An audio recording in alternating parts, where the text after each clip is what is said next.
اعوذ باللہ من الشیطان الرجیم بسم اللہ الرحمن الرحیم وقالوا قلوبنا غلف بل لعنهم اللہ بکفرهم فقلیلا ما یؤمنون۔ واو زبر وا، قاف الف زبر قا، وقا، لام واو پیش لو، وقالو، قاف پیش قو، لام واو پیش لو، وقالو قلو، با پیش بو، نون الف زبر نا، وقالو قلوبنا، غین لام پیش غل، فا دو پیش فن، غلفن، با لام زبر بل، لام زبر لا، بل، یہ لام ساکن ہے اور اس کے بعد یہ لام متحرک آ گیا، تو اس لیے ہم نے اس لام کو اس لام میں داخل کر دیا۔ اب یہاں پہ ایک ہی لام پڑھا جائے گا اور اس لام کو ظاہر کرنے کے لیے اس لام کے اوپر تشدید آ گئی، تو اس لام کو اس با کے ساتھ ملا کے پڑھیں گے۔ با لام زبر بل، لام زبر لا، بل، عین زبر ع، بلع، نون زبر نا، بلعن، ہا میم ہا پیش ہو، میم لام پیش مل، لام کھڑی زبر لا، ہا پیش ہو، بلعنہم اللہ۔ اب یہ لفظ اللہ سے پہلے زبر آ رہے ہیں یا پیش آ رہے، تو لفظ اللہ کو موٹا کیا جائے گا، یعنی لفظ اللہ پہ آواز کو موٹا کیا جائے گا، اور اگر لفظ اللہ سے پہلے زیر آ رہے تو پھر لفظ اللہ کو بریک پڑا جائے گا، لفظ اللہ پہ آواز بریک رکھی جائے گی۔ تو اب یہاں پہ لفظ اللہ سے پہلے میم کے اوپر پیش ہے، تو اس لیے یہاں پہ آواز کو موٹا کریں گے۔ بل لعنہم اللہ،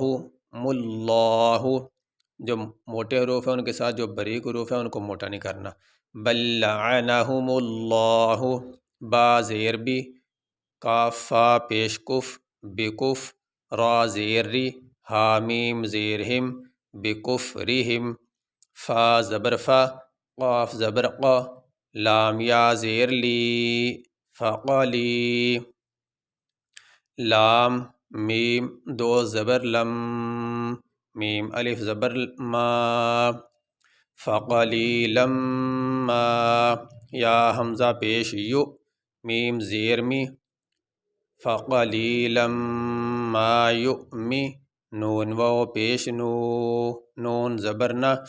فقلیلا ما یؤمنون۔ اب یہاں پہ یہ نون کے اوپر پیش ہے اور اس کے بعد واو ساکن ہے، اس کو حروف مدہ کہتے ہیں۔ حروف مدہ تین ہے، الف ساکن سے پہلے زبر، واو ساکن سے پہلے پیش اور یا ساکن سے پہلے زیر آ جائے تو ان کو حروف مدہ کہتے ہیں، اور حروف مدہ کو لمبا کیا جاتا ہے۔ الف ساکن سے پہلے زبر آ جائے، اس کی مثال یہ الف ساکن ہے اور اس سے پہلے یہ زبر آ گئی تو یہ حروف مدہ ہے، اس لیے اس کو لمبا کریں گے۔ میم الف زبر ما، اور واو ساکن سے پہلے پیش آ جائے اس کی مثال یہ ہے، یہ واو ساکن اس سے پہلے پیش ہے۔ نون واو پیش نو، اس طرح یہ بھی ہے، لام واو پیش لو، تو یہ حروف مدہ ہے، اس کو حروف مدہ کی وجہ سے لمبا کریں گے۔ اور یا ساکن سے پہلے زیر آ جائے اس کی مثال یہ ہے، یہ یا ساکن اس سے پہلے یہ زیر آ گئی تو یہ حروف مدہ میں داخل ہو گیا اور حروف مدہ کو لمبا کیا جاتا ہے۔ وَقَالُوا قُلُوبُنَا غُلْفٌ بَل لَّعَنَهُمُ اللَّهُ بِكُفْرِهِمْ فَقَلِيلًا مَّا يُؤْمِنُونَ۔ تو یہاں پہ ہم نے وقف کیا، یہاں پہ ہم نے وقف کیا، تو جس لفظ پہ وقف کیا جاتا ہے اس کے آخری حرف کو ساکن پڑھا جاتا ہے، تو یہاں پہ آخری حرف ہے فا، یہاں پہ آخری حرف ہے نون، تو وقف کرنے کی صورت میں، سانس لینے کی صورت میں یہ جو فا کے اوپر دو پیشی یا نہیں پڑھے جائیں گے۔ وقف کیا ہم نے غلف، غلف، اور اس طرح ما یؤمنون، اگر ملا کے پڑھیں گے تو پھر یہ زبر بھی پڑھا جائے گا، غلف بل لعنهم اللہ بکفرہم فقلیلا ما یؤمنون۔ یہ سبق ہمارا مکمل ہوا۔